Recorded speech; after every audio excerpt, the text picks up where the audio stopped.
Hey, happy Tuesday. Come on in, pull up a chair, the Daily Dope is in the air.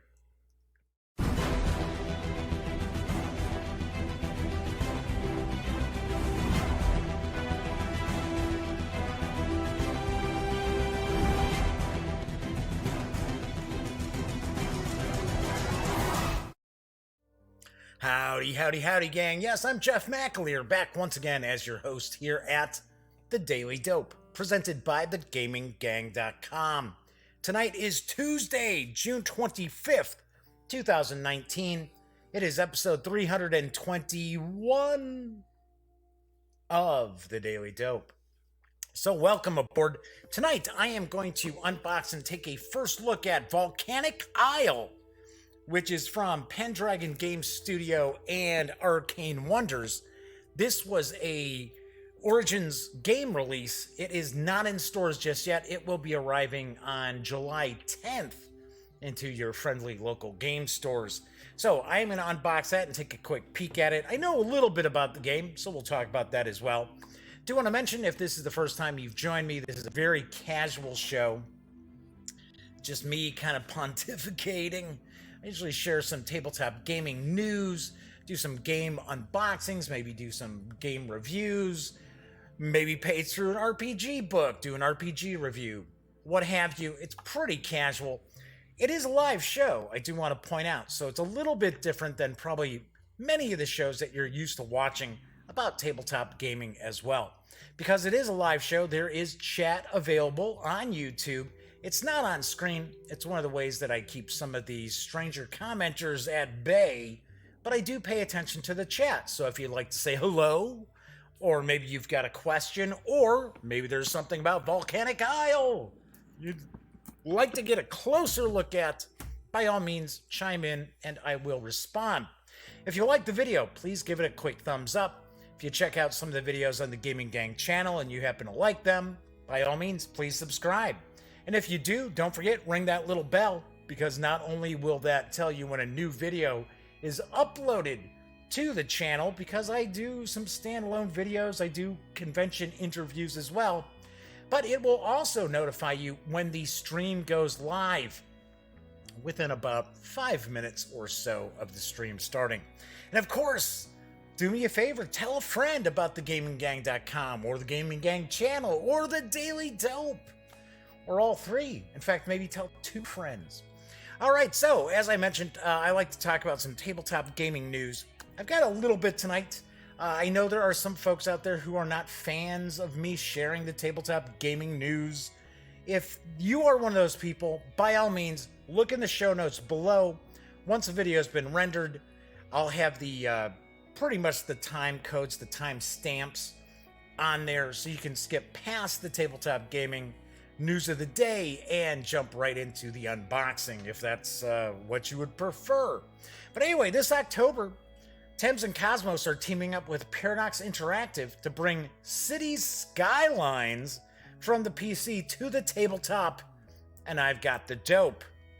Cities Skyline, the board game, is a cooperative game based on the popular computer game of the same name by Paradox Interactive. Gameplay starts with 4 land boards being visible, the exact number varying depending on the scenario. The goal is to finish a number of milestones and to make the inhabitants of your city happy. At the start of each milestone, 1 additional board is bought, flipped over from its nature side to its developed side. Players can have personal cards that show what they can build, and ideally they discuss and plan with the other players how to best develop the city. The cards show what effects the building will have on the city, for example, increasing the need for garbage collection, decreasing crime, or giving a bonus if placed next to a park. Cardboard tiles represent residential, commercial, industrial, and other buildings, and they have varied base shapes that are placed on the developed boards on the grid. When the players have developed the city to the next milestone, they choose which new board to buy to expand the city, score their current happiness, and start a new milestone. When the last milestone's finished, the game ends, then the total happiness score is summed. There is only 1 city treasury, and all players add to it when they make money for the city and take money from it for building a hospital or buying a new board. Making sure you have enough money is an important aspect of the game For if you run out of money, you go bankrupt and lose. A series of scenarios teach the game in steps, with each new step introducing new parts of the game. Each step is easily varied, such as switching out which unique buildings are used during a playing session. Cities Skyline, the board game, is for 1 to 4 players, ages 10 and up, plays in around 70 minutes. It's an odd number right there. And it will carry an MSRP of $49.95 when it hits stores on October 25th, which happens to be my mom's birthday, which also happens to be the day after my birthday. So this could be interesting. KOSMOS doesn't usually release complete garbage, we can say that much. The one thing that I'm finding a little strange right now is how many properties from Paradox Interactive are in the mix as far as being ported over as tabletop games. So we've got Stellaris is going to be coming from Academy Games.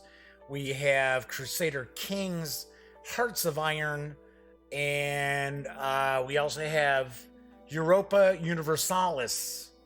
So basically every major IP that Paradox has is in some, somewhere along the pipeline of game development. So I don't know. I mean, it just seems like there's just a lot of stuff gonna hit almost all at once that's based on Paradox Interactive Games. So we'll find out. We'll see.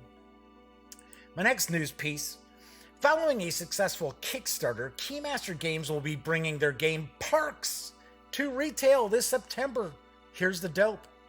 In Parks, players will take on the role of 2 hikers as they trek through different trails across 4 seasons of the year. While on the trail, these hikers will take actions and collect memories of the places your hikers visit. These memories are represented by various resource tokens, such as mountains and forests. Collecting these memories in sets will allow players to trade them in to visit a national park at the end of each hike. Each trail represents 1 season of the year, and each season, the trails will change and grow steadily longer. The trails represented by tiles get shuffled in between each season and laid out anew for the next round. Resources can be tough to come by, especially when someone is at the place you're trying to reach. Campfires allow you to share a space and time with other hikers. Canteens and gear can also be used to improve your access to resources through the game. It'll be tough to manage building up your engine versus spending resources on Parks, but we bet you're up to the challenge. Welcome to Parks. Parks is for 1 to 5 players, ages 8 and up, plays in 30 to 60 minutes, and will carry an MSRP of $49 when it arrives in September. I have to point out, the artwork that was utilized in Parks is pretty sweet. It's from the 59 Parks Initiative. You can check out, I believe it's 59parks.com, if I remember right, or .net. But it is very, very cool. Very cool artwork for all these various national parks. And there's a lot of national parks that have posters that they've created, and you wouldn't be expecting that. Like Indiana Dunes is one of the parks. I was like, wow, really? So, could be a pretty interesting game, but I will tell you, the artwork is pretty smashing. Talking about smashing, you can smash your opponents this September because it will see the release of Unmatched Battle of Legends Volume 1 from Restoration Games. And I've got the dope. In battle, there are no equals. Unmatched is a highly asymmetrical miniatures fighting game for 2 or 4 players. Each hero is represented by a unique deck designed to evoke their style and legend. Tactical movement and no-luck combat resolution create a unique play experience that rewards expertise, but just when you've mastered one set, new heroes arrive to provide all new matchups. Battle of Legends Volume 1 features 4 heroes. King Arthur sacrifices cards to power up his attacks and gets some timely assistance from Merlin's magic. I needed to wet my whistle. It's super dry once again down here in the Duct Tape Studios. Alice is back from Wonderland with a giant vorpal blade and the Jabberwock by her side as she grows and shrinks to gain advantages on attack and defense. Medusa is happy to attack from range and let her harpies hound you, but just one devastating glance could end the battle quickly. Sinbad grows in power as he gains experience on each of his voyages. Combat is resolved quickly by comparing attack and defense cards. However, each card's unique effects and a simple but deep timing system lead to interesting decisions each time. The game also features an updated version of the line of sight system from Tannenhauser for ranged attacks and area effects. The game includes a double-sided board with 2 different battlefields, pre-washed miniatures for each hero, and custom life trackers that's brought to life with the stunning artwork of Oliver Barrett and the combined design teams of Restoration Games and Mondo Games. Unmatched Battle of Legends Volume 1 is for 2 or 4 players ages 9 and up.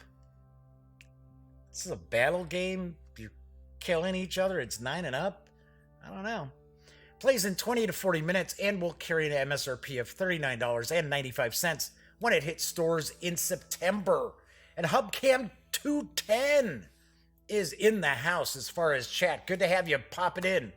Pointing out that they think it sounds interesting. This could be pretty cool. This could be a disaster too. I don't know. I have no idea. They've got, I know they've announced some like expansions for this. So there's going to be another volume where it's Robin Hood versus Bigfoot. I don't know if that's standalone or if it's just an expansion to add to the volume 1. There's also going to be a Bruce Lee. So I don't know. This sounds kind of odd. Plus, I definitely do not like the miniatures. Look like they're really soft detail. Really soft detail. Plus, I don't like the huge Vorpal blade that Alice is carrying. And Alice is a little girl. Alice is not a woman. So I don't know. I have no idea. Once again, this could turn out to be awesome. And I'm sitting there going, I don't know. Just like I have to admit, the Thing, Infection at Outpost 51 from Mondo Games, and at the time it was USAopoly. I was kind of like, I don't know. Looking through it, I was like, And then we played a few times, and we're like, hey, you know what? This is actually pretty good. So, never know. Let's move on into some role-playing game news, because Green Ronin Publishing is taking pre-orders right now for the latest sourcebook for the Mutants and Masterminds RPG. And here's the dope on the Super Team Handbook. No hero can stand up to every challenge alone, nor should they. Legendary heroics demand teamwork, and teamwork demands a team. That usually goes with the territory. Are you a superpowered minority fighting to protect a world that fears you? A family of gene freaks trying to scrape by, or superpowered ex-cons trying to do right? Whatever brings you together, your teammates are your friends, rivals, co-workers, and family, all in one, with all the love and hate that implies. A la Fantastic Four, anybody? Oh, or X-Men. But to me, I always think of Fantastic Four when they talk about that kind of stuff. But together, you can achieve incredible things none of you could do alone.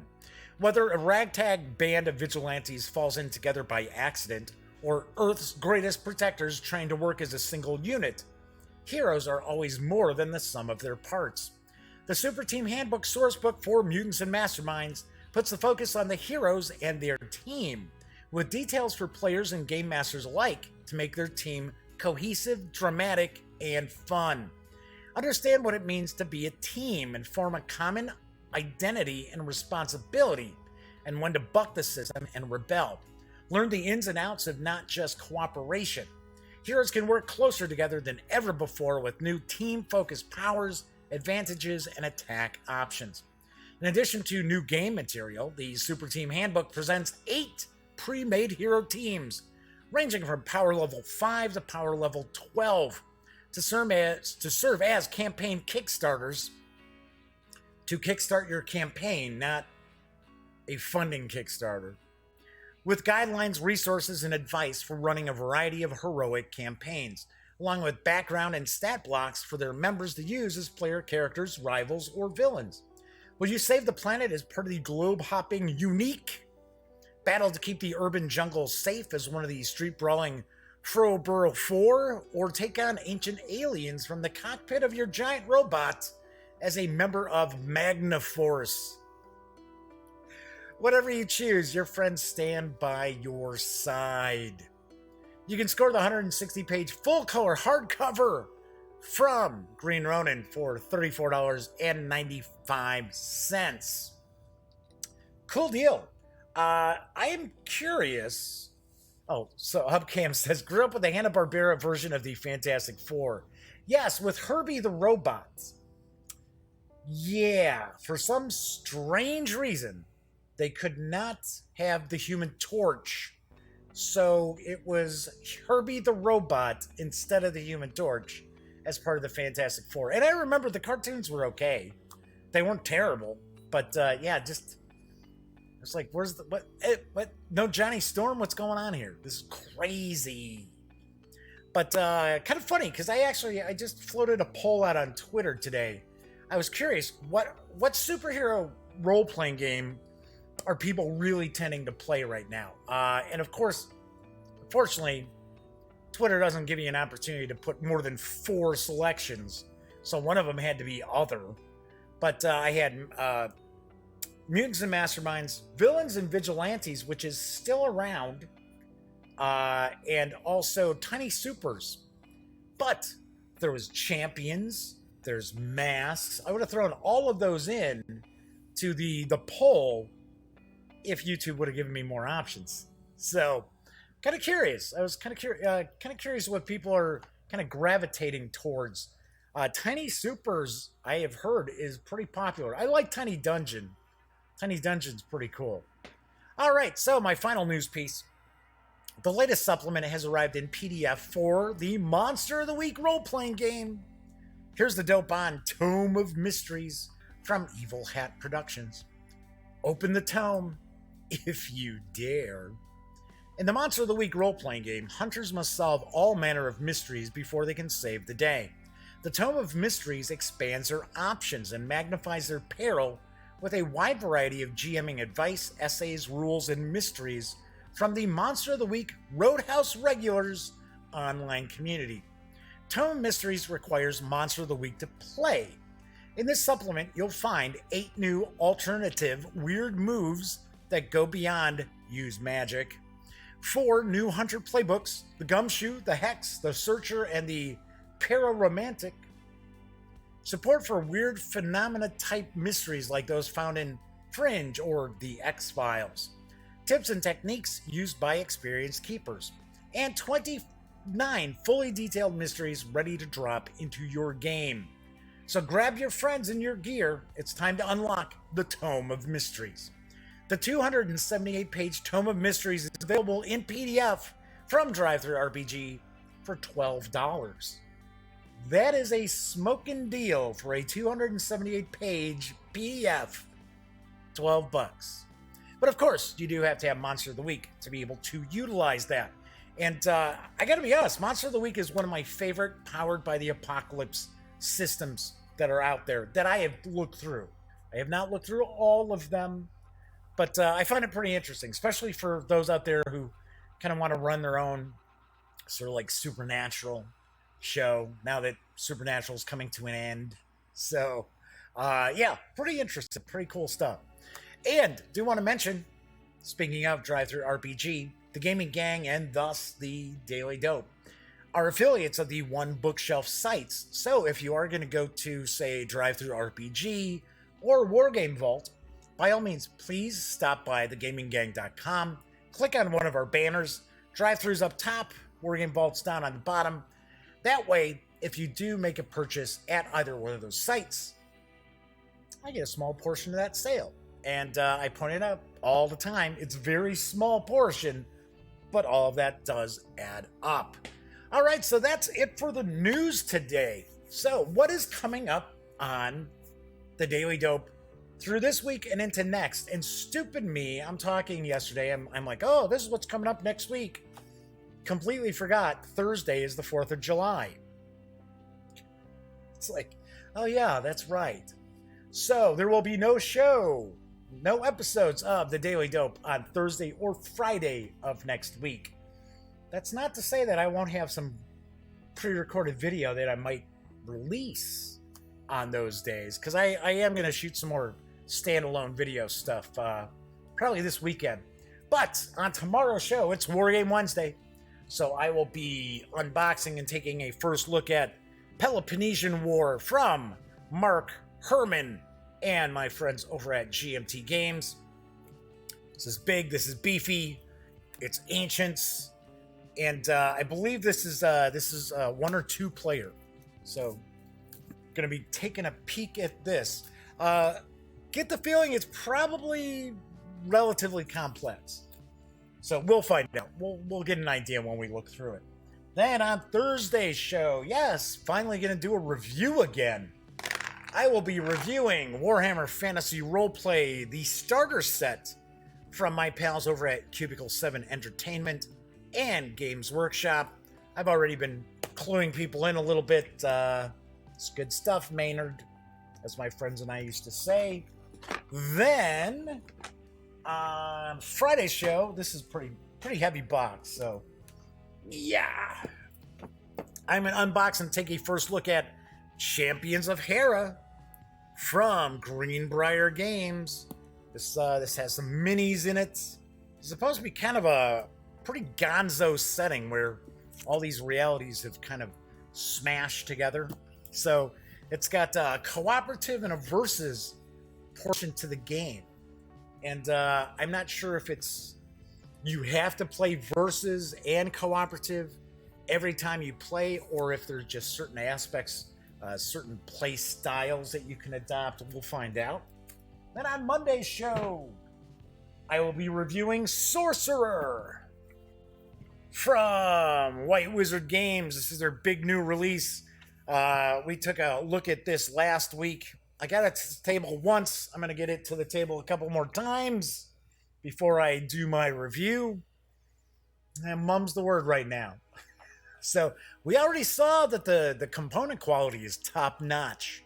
If you have not checked out the unboxing video for Sorcerer, definitely check it out, because nice stuff. Really nicely done. So then on Tuesday's show, I'll be unboxing and taking a first look at Ruby Combat Ready from Arcane Wonders and Rooster Teeth. So it's based on the show, of course.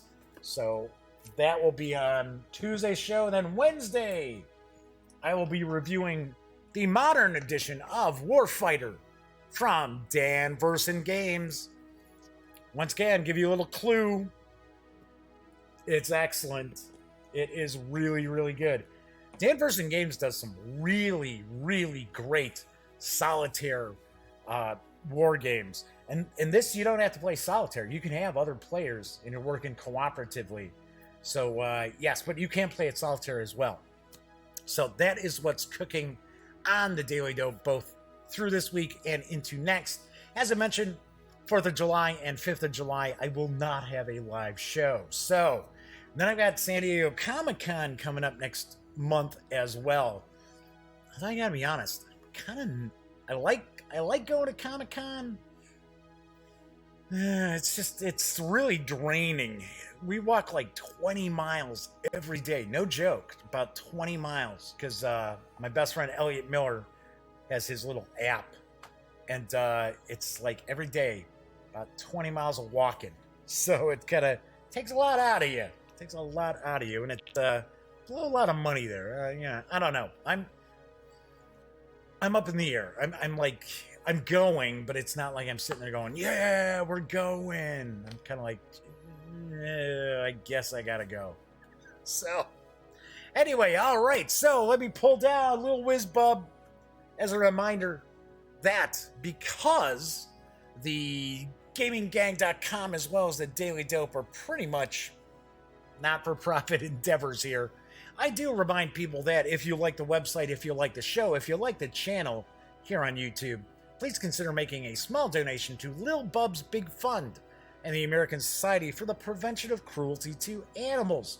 That's right, Little Bub's Big Fun does provide grant monies for special needs animals who are awaiting adoption. Yes, these animals might require daily medications. They might be blind. They might be deaf. They may have mobility issues. Maybe they're just long in the tooth. Regardless, these animals still deserve to find loving homes. And that is what Little Bub's Big Fund is all about. So, as I like to mention, if you like the website, if you like the show, please consider donating a couple of dollars to Little Bub's Big Fun. If you do, by all means, please shoot me an email. My email address is right there in the lower corner. It's jeffmclear at thegaminggang.com. And if you would like me to, I will give you a shout out on the following show. So, of course, if you ever have a question about anything, or maybe there's a company you want me to try to take a look at some of their releases, shoot me an email. It's okay. It's all right. There's also mailbag at thegaminggang.com if you feel, you don't want to utilize my personal email address at the Gaming Gang, but it doesn't matter either way. All right, so I am sure people are tuning in because I want to check out Volcanic Isle, which is from Arcane Wonders and Pendragon Game Studio. I believe Pendragon is an Italian game design company. It's designed by Andrea Mainini, taking a guess, and Luciano Sopranzetti. I assume that I got those names wrong, but maybe I'm fairly close, maybe. The game is for 2 to 5 players, ages 8 and up, plays in around 45 minutes, and it will carry an MSRP of $49.99 when it arrives in stores on July 10th. So, this is not available just yet. Let me zoom in a little bit here, and we'll move on over to the other camera. So, this is Volcanic Isle. I did see this set up at Origins at the Arcane Wonders exhibit area. And I shot a little B-roll for it.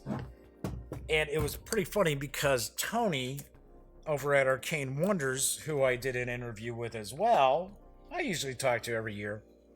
I know Tony way back when he did Yashima for Greenbrier Games. But anyway, I was going to say, the way they had it set up, it was much smaller than it actually ends up being.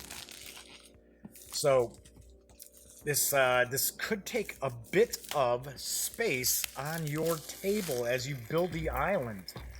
So let's take a peek at the back. I'm not going to read everything on the back of the box, but it says, long ago, Easter Island was once a vast continent ravaged by constant volcanic activity. That's really not true, but still. The settlers of this land raised moai. I believe that's how they pronounce it. The statues, the Easter Island statues, I think they're called moai. Gigantic monolithic statues to appease the gods and mend the wounds of the land. Unfortunately, this very act of sealing off craters and geysers wouldn't cure their island, but instead cause an even greater disaster to unfold. Volcanic Isle is an exciting game for 2 to 4 players, tasked with building villages and raising moai across the continent. However, with each moai raised, the possibility of a volcanic eruption increases. Eruptions will devastate settlements and even remove. It's a little tough to read this font. Will even remove whole sections of the board. At the end of the game, the player with the most thriving settlements amid the chaos of volcanic activity and an ever-changing landscape is the winner. Winner, winner, chicken dinner. Right, so let's crack this on open here. So obviously enough, this is going to be a game where there's going to be a little take that involved, because you're sitting there, you're going to be kind of like blocking out geysers and things like that, so you can increase the pressure so that pieces of the island will break off. And no doubt you're trying to break off pieces that have settlements of your opponents. So we've got a rulebook, very, very short rulebook I can see here. Let's take a look to see what we've got. So talking about the island, there are 22 tile areas. That's pretty good. Got prayer tokens, volcanoes, action points, boats, villages, settlers, moai, and score markers. Okay. So these are the volcanoes here. It's talking about setting up the game, playing the game. Game rules. During the turn, a player has 4 action points called AP that they can spend to perform the following actions. So you can move a settler, you can build a village, you can create a settler, you can sculpt a moai, you can raise a moai, and you can obtain a prayer token. Okay. Building the villages, creating a settler, sculpting the moai, eruptions, sinking of areas. If any part of a continent of if any part of the continent of Mu becomes completely surrounded by fissures and or the sea, any part of the table not covered by an area tile, that part of the island is doomed to sink into the darkness beneath the waves. So we're kind of showing off this section breaking off and sinking away. So awarding victory points during the game, ending the game, awarding victory points at the end of the game. We've got some advanced setups. Okay, so that's cool. Tiles without volcanoes. Cool. All right. So showing some example boards as well. So that's kind of cool that at least the island's different pretty much all the time. It's not going to be the same exact island setup. Okay, so we've got the rules, where there's all about 12 pages maybe. Yeah, 12.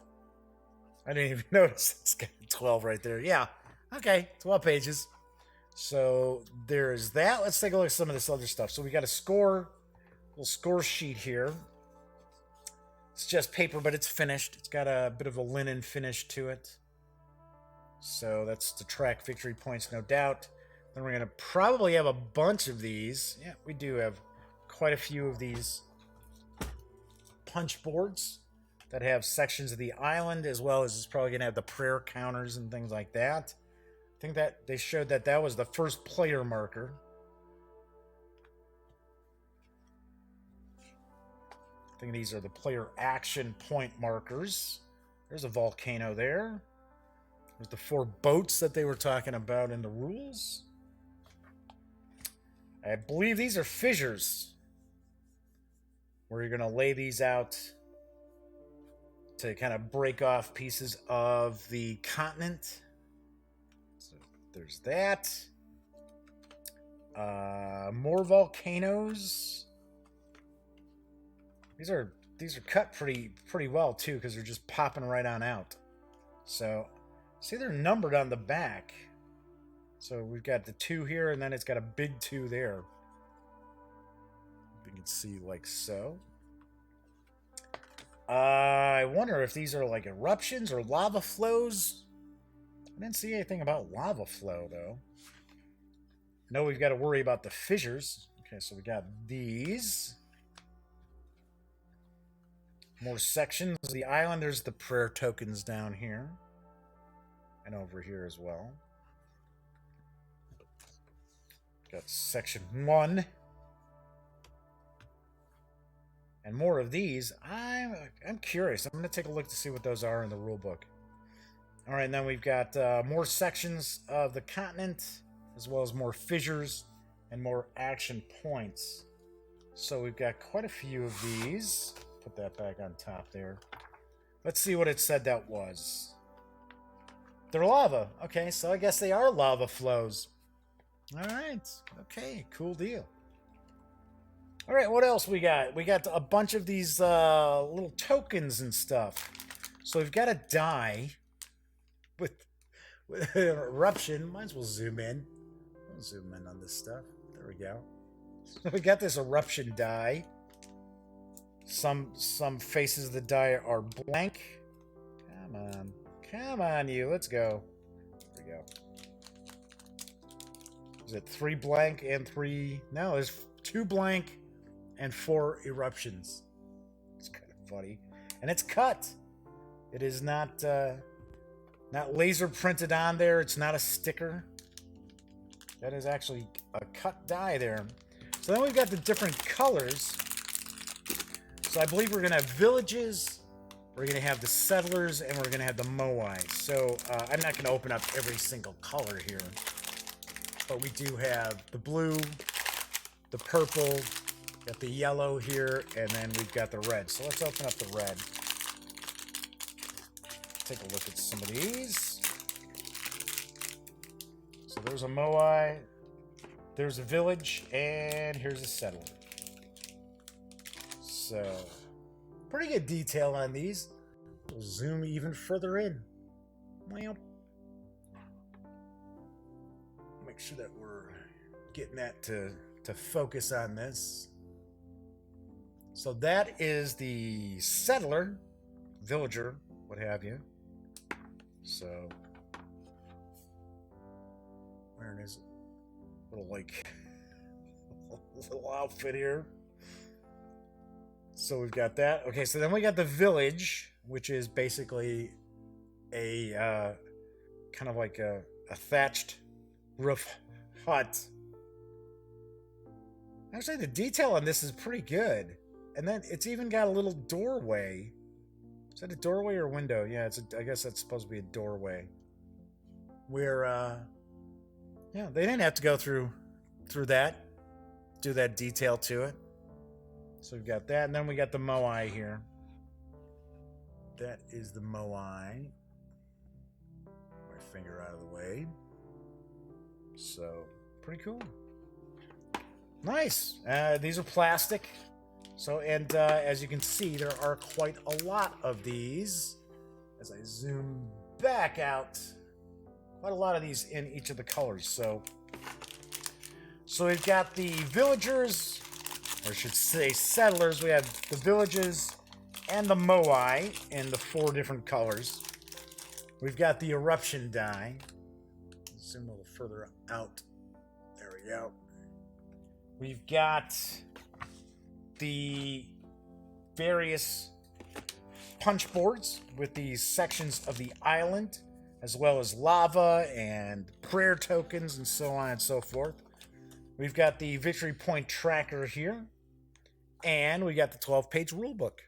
And that is what we find when we take everything outside the box of Volcanic Isle from Pendragon Game Studio and Arcane Wonder. So I will have a review of Volcanic Isle in the very near future. Hopefully I'll be able to get it to the table soon. Doesn't look like it's very difficult to jump into. Plus, I like kind of take that games. Cameron and his friends kind of they enjoy the messing with each other sort of games too. So those tend to get to the table much quicker.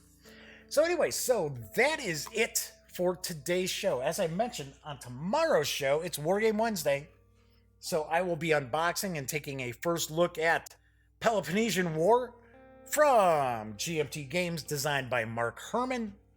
And as I like to tell people, when you're not watching videos on the Gaming Gang channel, be sure to go visit thegaminggang.com for all the latest in gaming news, reviews, comics, movies, TV. Come on, by now you know the drill. Get your geek on at thegaminggang.com. Thank you. It looks like Hubcam210 was the only person hanging around in chat tonight. So kind of unusual. Usually we have a few people popping in and out. But anyway, Hubcam, thank you for keeping me company in chat. Of course, everybody else who's watching after the fact, thank you very much, and I'll see you next time.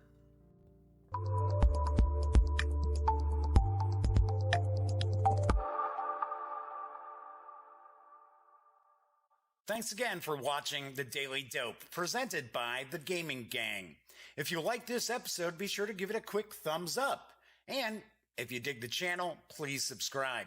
If you'd like to check out our previous episode, click right here. And if you want to check out a somewhat randomly selected episode, give a click right down here. It'll be like opening a box of Cracker Jacks. You just don't know what you'll get. Once again, thanks for watching, and I'm Jeff McAleer.